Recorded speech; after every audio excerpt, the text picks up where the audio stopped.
दोस्तों इमेजिन कीजिए कि आप एक स्टेट के सीएम हैं और आपके पास सारी की सारी पावर है जो एक सीएम के पास होती है। लेकिन ऐसे में भी आपके घर पे कुछ लोग पहुंच के आपके रिलेटिव्स को तंग करते हैं या कहीं ना कहीं एक धमकी देते हैं कुछ कारणों को लेके। ऐसे में आप क्या करेंगे? एज अ सीएम जाहिर सी बात है कि आप उस एक्शन में खुद भी इंटरफेरेंस करेंगे, पुलिस को भी बोलेंगे कि वो स्ट्रिक्ट एक्शन ले। पहला ऑप्शन तो आपके पास ये है। दूसरा ऑप्शन ये है कि आप उस चीज़ को एज इट इज़ होने दें जिस तरह की प्रोसेस होनी चाहिए, जो कि बहुत ही कम लोग सेलेक्ट करेंगे एज अ सीएम। एक दूसरी कंडीशन देता हूं मैं आपको। आप as a CM power hold करते हैं, पैसा होल्ड करते हैं, एक अथॉरिटी होल्ड करते हैं। एज अ सीएम आप सबसे पहले स्टेप क्या उठाएंगे अपने लिए और अपने घर वालों के लिए?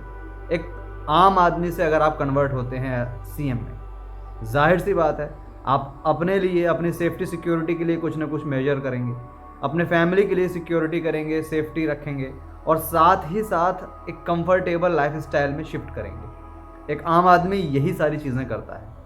दोस्तों ये सच है कि एक मिडिल क्लास इंसान जब उठता है और ऐसे एक लेवल पे पहुंचता है जहां वो ना सिर्फ अपनी बल्कि अपनी पूरे फैमिली की और आने वाले पुश्तों की ज़िंदगी बदल सकता है, जाहिर सी बात है वो ऐसे कदम उठाएगा जहां पे उसे और उसकी फैमिली को एक सिक्योरिटी मिले, एक स्पेशल ट्रीटमेंट मिले।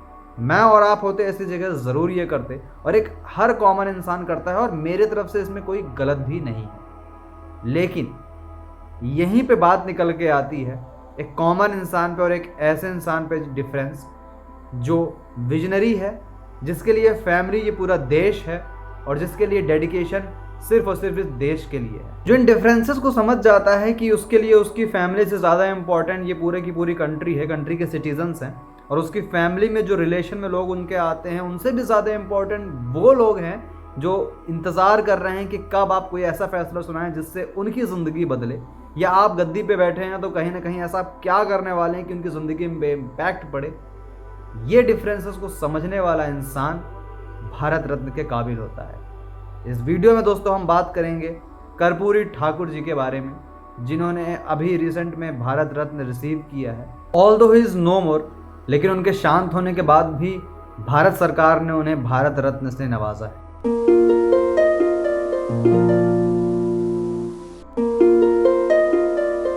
हेलो दोस्तों, मेरा नाम है शशांक।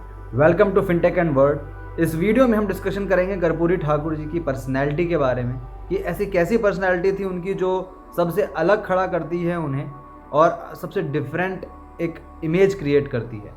वीडियो में आगे बढ़ने से पहले मैं आपसे रिक्वेस्ट करूंगा कि इस वीडियो में दी गई सारी इन्फॉर्मेशन अगर आपको पसंद आती हैं या आपको इससे थोड़ी भी वैल्यू मिलती है तो इस वीडियो को शेयर कीजिएगा सो दैट ये नॉलेज स्प्रेड हो सके। चैनल को सब्सक्राइब कीजिएगा एंड वीडियो को लाइक कीजिएगा सो दैट मैं इंस्पायर हो सकूँ ऐसी सारी स्टोरीज आपके सामने ला के रखने के लिए। दोस्तों, जननायक के नाम से जाने जाने वाले हमारे कर्पूरी ठाकुर जी का जन्म 24 जनवरी 1924 में बिहार के समस्तीपुर जिले में हुआ था। आज इस जिले को उनके ही नाम से जाना जाता है, यानी कि कर्पूरी ग्राम के नाम से जाना जाता है। और एक बहुत ही साधारण फैमिली के घर में जन्म लिया था इन्होंने, यानी कि लोअर क्लास फैमिली के घर में। इनके फादर जो थे वो नाई थे पेशे से और लिमिटेड किसान थे। लिमिटेड किसान कहने का मतलब है कि बहुत ही कम एरिया थी जिस पे वो किसानी करते थे। 1940 में उन्होंने 10th क्लास पास की पटना यूनिवर्सिटी से। अब क्योंकि ये दौर चल रहा था जब अंग्रेज़ रूल कर रहे थे हमारी कंट्री में, सो 1940 में पास होने के जस्ट बाद 2 साल में ही उन्होंने क्विट इंडिया मूवमेंट ज्वाइन कर लिया था, और जिसके रिजल्ट में उन्हें इवन जेल भी जाना पड़ा। ऑलमोस्ट 2 साल 2 महीने की जेल में थे। 1945 में वो जेल से बाहर आते हैं एंड फिर से पॉलिटिकल एक्टिविटीज़ में इंडल्ज हो जाते हैं। दोस्तों, कर्पूरी ठाकुर की एक अपनी अलग ही पर्सनैलिटी थी। वो जितने ही बोल्ड थे उतने ही सिंपल थे, जितने ही एग्रेसिव थे उतने ही काम थे। पॉलिटिकल वो इतने एक्टिव थे कि आज तक 1952 के बाद से जब भी वो चुनाव लड़े कभी हारे नहीं, विधानसभा का चुनाव स्पेशली। और 1970 में वो पहले नॉन कांग्रेसी सीएम बनते हैं बिहार के। 1970 में सत्ता पे आते ही उन्होंने सबसे बड़ा काम किया था बिहार में, जिसके लिए आज तक इवन बिहार उनका शुक्रगुजार है, और वो ये था कि हिंदी को कंपलसरी सब्जेक्ट बनाना इंग्लिश की जगह। क्योंकि वो दौर ऐसा था कि इंग्लिश चल ही रही थी और 10-20 साल ही हुए थे कुछ भारत को आज़ाद हुए, लेकिन भारत उस वक्त भी इंग्लिश से आज़ाद नहीं हुआ था। वो एक कहावत है, अंग्रेज़ चले गए और अंग्रेज़ी छोड़ गए, शायद वहीं से निकल के आती है ये कहावत। तो इंग्लिश को डिसकंटिन्यू किया as a compulsory subject matrix में। दोस्तों, उनकी पूरी जर्नी को अगर देखा जाए तो ये समझ में आता है कि स्टूडेंट के लिए वो एक अलग ही प्लेस रखते थे अपने हार्ट में। और 73 से लेकर 77 तक स्टूडेंट मूवमेंट में भी वो साथ रहे। बोलने में इतने बोल्ड थे कि आज़ादी के समय एक कृष्णा टॉकीज करके हॉल हुआ करता था, और वहाँ पे वो स्टूडेंट्स को कुछ लेक्चर दे रहे थे, और उस लेक्चर में उन्होंने ये कह दिया था कि हमारे देश की पॉपुलेशन इतनी है कि हर एक इंसान अगर थूक भी देगा तो ये अंग्रेज़ जो हैं वो बह जाएंगे। अब जाहिर सी बात है कि उनके समय में अगर अंग्रेज़ों के समय में अगर ऐसी शब्द या ऐसे सेंटेंस कोई बोलता है तो वो इसके लिए एक्शन लेंगे ही। सो अंग्रेज़ों ने उनको भी इसके लिए एक पनिशमेंट भी दिया था। सो काफ़ी बोल्ड रहे हैं अपने लेक्चर्स को लेके, अपने शब्दों को लेके, और उतने ही काम रहे हैं अपने ज़िंदगी को लेके। उनका एक नारा था जो बहुत ही फेमस हुआ था कि 100 में से 90 शोषित हैं और शोषितों ने ललकारा है, धन धरती राजपाट में 90% हमारा है। सो डाउन टू अर्थ रहने के साथ साथ दोस्तों वो जनता की भी बहुत सुनते थे, और इसी कारण से उन्हें एक नाम दिया गया जन नायक। जन मीन्स जनता और नायक मीन्स हीरो, जनता के हीरो कहलाते थे। अब वैसे दोस्तों उन्होंने बहुत बड़े बड़े काम किए हैं, बहुत सारे अचीवमेंट हैं। उन सारे अचीवमेंट को अगर मैं यहाँ बताने जाऊँगा तो ये वीडियो काफ़ी लंबा हो जाएगा, लेकिन मैं उस 3 मेजर अचीवमेंट के बारे में आपसे यहाँ पे डिस्कशन करूँगा जो आज तक बिहार के डेवलपमेंट में रोल प्ले कर रहे हैं। सो जिनमें से पहला डिसीजन जो उनका था, जो पहला चेंजमेंट उन्होंने लाया था, मैंने अभी आपसे डिस्कशन भी किया कि इंग्लिश को कंपलसरी सब्जेक्ट ना होने देना। अब इसके पीछे एक बहुत बड़ी रिसर्च थी उनकी। एक्चुअली ये पता लगाया गया कि ऐसा क्यों हो रहा है कि जो लड़कियां हैं उनकी शादी होने में इश्यूज आ रहे हैं, मतलब उनकी शादियां नहीं हो रही हैं। पता लगाया गया इसके पीछे रीज़न क्या था, तो रीज़न ये निकल के आया है कि काफ़ी लड़कियां ऐसी हैं जो एजुकेटेड नहीं हैं, और उस समय एजुकेशन माना जाता था एटलीस्ट आप 10th पास हो। अब अंग्रेज़ क्योंकि इंग्लिश कंपलसरी करके गए थे, और उस वक्त 6th और 8th से इंग्लिश इंट्रोड्यूस होती थी स्कूलों में। आप समझ सकते हैं कि 2 से 3 साल में स्टूडेंट इतना तो नहीं पढ़ेगा या इतना तो एलिजिबल नहीं होगा कि वो पास हो जाए बहुत ही आसानी से।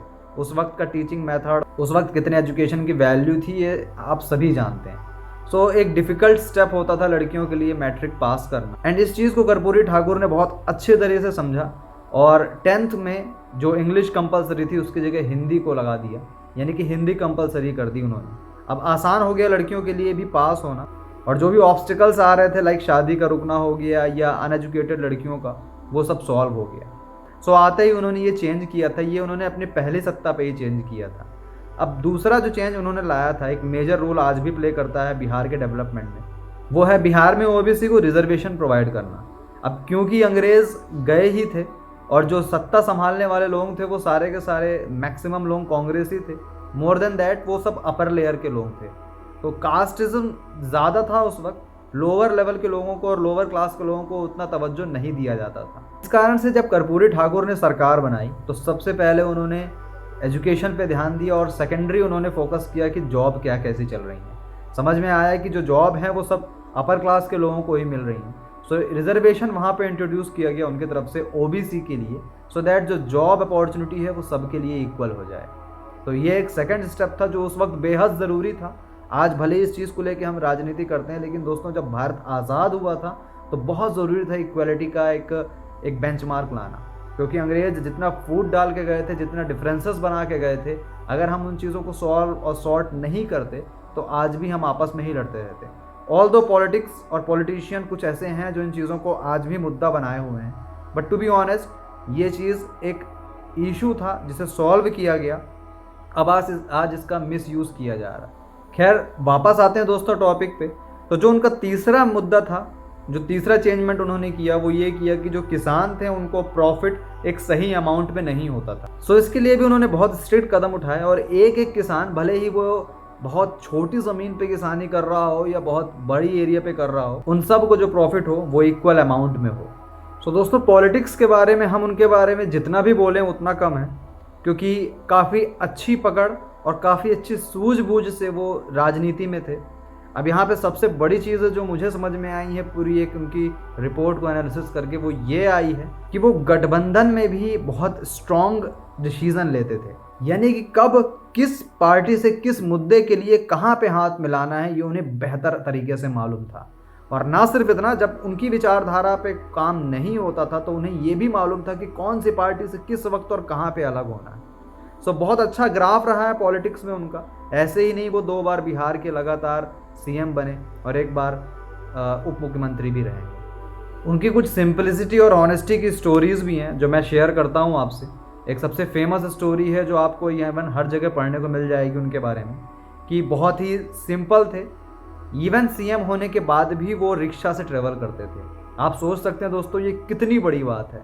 यहाँ हम सीएम तो बहुत दूर की बात है, यहाँ अगर हम इवन एक छोटी सी जॉब भी पकड़ लेते हैं जो 50 से 60 हज़ार महीने दे रही है, हम उसमें भी ये डिसाइड कर लेते हैं कि कौन सी गाड़ी से चलना है। और वो एक ऐसी पर्सनैलिटी थी जो सीएम होने के बाद भी, यानी कि फ्री की गाड़ी जहाँ मिलती थी उनके बाद भी वो रिक्शा से चलते थे। इवन 70 के दशक में जब सरकार घर प्रोवाइड कर रही थी, ज़मीनें प्रोवाइड कर रही थी सस्ते दामों में विधायकों को और कुछ पूर्व विधायकों को, तो वहाँ पे भी उन्होंने इनकार कर दिया था उन ज़मीनों को लेने से। अब आप सोच सकते हैं कि ये इंसान किस तरह से ज़िंदगी जी रहा होगा या क्या बना होगा, इसके दिमाग में क्या चलता होगा। वो सारी चीज़ें चलती होंगी दोस्तों जो हमने कभी सोची भी नहीं, और इसी कारण से उन्हें सेलेक्ट किया गया है भारत रत्न के लिए, क्योंकि इतनी बड़ी भूमिका निभाना, वो भी सेल्फलेस होकर पूरी ज़िंदगी बिता देना, ये सबके बस की बात नहीं होती। इसी तरह एक स्टोरी में एक नेता ने एक मित्र से कहा था अपने कि कर्पूरी ठाकुर जी के दिन कुछ अच्छे नहीं चल रहे हैं, क्योंकि उनके गेटअप से लोग यही जज करते थे कि इनके दिन कुछ अच्छे नहीं चल रहे हैं। गेटअप मतलब उनका कुर्ता जो होता था वो फटा हुआ होता था, फटी चप्पल होती थी, बाल बिखरे होते थे। अब ये इसलिए नहीं होता था क्योंकि उनके पास पैसे नहीं हो रहे हैं या उनके पास खर्च करने की एबिलिटी नहीं है, बल्कि ये सब इसलिए होता था कि इंसान जब काम में इतना इंडल्ज हो जाता था दोस्तों, तो उसे ये सारी चीज़ें छोटी लगने लगती हैं। और वाकई में वो इतने इंडल्ज थे अपने काम में कि सारी की सारी चीज़ें उन्हें छोटी लगने लग गई थी।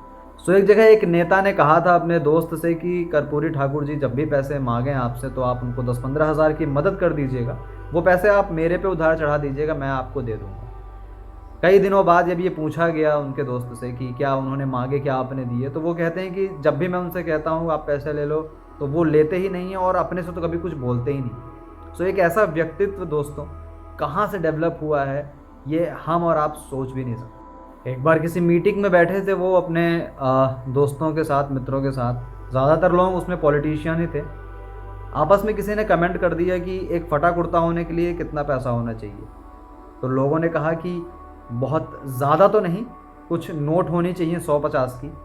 तो जिसने ये क्वेश्चन उठाया कि कितना पैसा होना चाहिए, वो इंसान खड़ा होता है और अपने कुर्ता फैलाता है और कहता है कि आप सब कितना दे सकते हैं सो दैट एक नया कुर्ता खरीदा जा सके। अब वो चीज़ शुरू करते हैं सबसे पैसे कलेक्ट करना, और कहीं ना कहीं 100-50 की नोट जब सब डालते हैं तो एक अच्छा अमाउंट आता है जिसमें एटलीस्ट कुर्ता तो खरीदा ही जा सकता था। जब ये पैसे ले जाते हैं कर्पूरी ठाकुर जी के पास और उनसे पूछा जाता है कि आप ये पैसे लीजिए और कौन सा कुर्ता खरीदेंगे या कैसा खरीदेंगे, कब खरीदेंगे, जवाब में वो कहते हैं कि ये सारा का सारा अमाउंट जो है वो मैं सीएम रिलीफ फंड में डाल दूंगा। आप सोच भी नहीं सकते हैं दोस्तों कितने अंदर से स्ट्रांग रहे होंगे कि सारे के सारे लोग मिलके अगर उनका मजाक भी उड़ाएं उन्हें तो भी फ़र्क नहीं पड़ता। ऐसे ही लोग होते हैं दोस्तों जो कुछ कर गुजरते हैं, जिन्हें ना फ़र्क पड़ता है कि बाहर का एनवायरनमेंट कैसा है, जिन्हें ना फ़र्क पड़ता है कि बाहर लोग सोच कैसे रहे हैं, जिन्हें ना फ़र्क पड़ता है कि मेरी ज़िंदगी का इम्पैक्ट मुझ में या दूसरों पे क्या पड़ेगा, जो सेल्फलेस होकर सारी की सारी ज़िंदगी बिता देते हैं। ऑनेस्टी की अगर बात की जाए तो एक स्टोरी यहाँ से भी निकल के आती है कि उनके जो सिस्टर थी, उनके हस्बैंड एक बार उनके पास पहुँचे थे जब वो सीएम पद पे थे, और इस उम्मीद से पहुँचे थे कि उन्हें कहीं ना कहीं एक काम मिल जाएगा, कहीं ना कहीं जॉब दिलवा देंगे। बिकॉज एक सीएम के पास कितनी पावर होती है दोस्तों, एटलीस्ट इंडिया में, ये तो हम सब जानते हैं। सो वह इंसान कर्पूरी ठाकुर जी के पास पहुंचते हैं इस उम्मीद को लेके कि कहीं ना कहीं मेरी एक हेल्प होगी, और सारा का सारा दास्तां उन्हें सुनाते हैं। जवाब में ये आता है कि उन्होंने थोड़ी देर पहले गहन चिंतन किया, सोचा कि क्या करूं क्या ना करूं, और 50 रुपए की नोट निकाल के उनको दी और बोले कि जाओ और जाके इसमें एक कुर्ता खरीदो, एक ड्रेस खरीदो, एक कपड़ा खरीदो, और जो पुश्तैनी धंधा है तुम्हारा वापस से उसमें लग जाओ। आप सोच सकते हैं दोस्तों कि हम यहाँ पे इतने स्ट्रिक्ट हो जाते हैं अपनों को लेके कि कोई चीज़ नहीं दिखती है, चाहे जहाँ सिफारिश लगाना हो लगा दो, चाहे जो कुछ कराना हो करा दो, जब हम ऐसे पद पे पहुँचते हैं। और एक कर्पूरी ठाकुर जी थे जिन्हें फ़र्क नहीं पड़ता था कि कोई उनके बारे में क्या सोचेगा, अगर वो अंदर से ईमानदार हैं तो। ईमानदारी की एक और कहानी पे दोस्तों एक चीज़ निकल के सामने आती है कि एट लास्ट जब उनका शरीर शांत हो गया था, तब भी जब देखा गया कि उनके पास क्या है, तो मात्र एक झोपड़ी थी जिस पे वो रहते थे, जो कि उनकी पुश्तैनी झोपड़ी थी। ऐसा इंसान दोस्तों जब रात में सोता होगा तो कितने सुकून से सोता होगा, और जब दिन में उठता होगा तो क्या सोच के उठता होगा कि आज मुझे मेहनत करनी है। क्यों? हम सब सोचते हैं मेहनत करनी है क्योंकि मुझे ये चाहिए, हमारी फैमिली को ये चाहिए या उसे ये चाहिए, लेकिन वो मेहनत करते थे कि मेरे देश को क्या चाहिए, मेरे स्टेट की जो जनता है उनको क्या चाहिए और किस चीज़ की कमी हो रही है। विजनरी होना दोस्तों अपने आप में एक बहुत बड़ी बात होती है। वैसे तो अपने लिए एक जानवर भी खाना पीने की व्यवस्था कर लेता है, लेकिन इंसान वो होता है जो अपनों से ज़्यादा दूसरों के बारे में सोचे। And that is what he was. 17 फरवरी 1988 एक ऐसा दिन जब ये अनमोल रत्न हम सब के बीच से अलविदा कह चुका था। इनकी डेथ का रीज़न हार्ट अटैक था। एक ऐसे घर में पैदा होना जहाँ पे बार बार एक ऑक्यूपेशन है, किसानी के लिए एक लिमिटेड ज़मीन है, ये उनकी किस्मत थी दोस्तों। और मृत्यु के बाद, शरीर शांत होने के बाद भारत रत्न रिसीव करना, ये उनके कर्म थे। बहुत बड़ा डिफरेंस है किस्मत और कर्म में। किस्मत हमारे हाथ नहीं है, लेकिन कर्म ज़रूर हमारे हाथ हैं, और इस चीज़ को उन्होंने प्रूव कर दिखाया। सो इस वीडियो में डिस्कशन की गई ये सारी बातें दोस्तों अगर आपको यूज़फुल लगती हैं या कहीं ना कहीं इनसे आपको नॉलेज मिलता है तो वीडियो को शेयर कीजिए और चैनल को सब्सक्राइब कीजिए, सो दैट मैं इंस्पायर हो सकूं इस तरह के कंटेंट आपके सामने लाके रखने के लिए। हमारे भारत के जननायक कर्पूरी ठाकुर को हम सबका सलाम।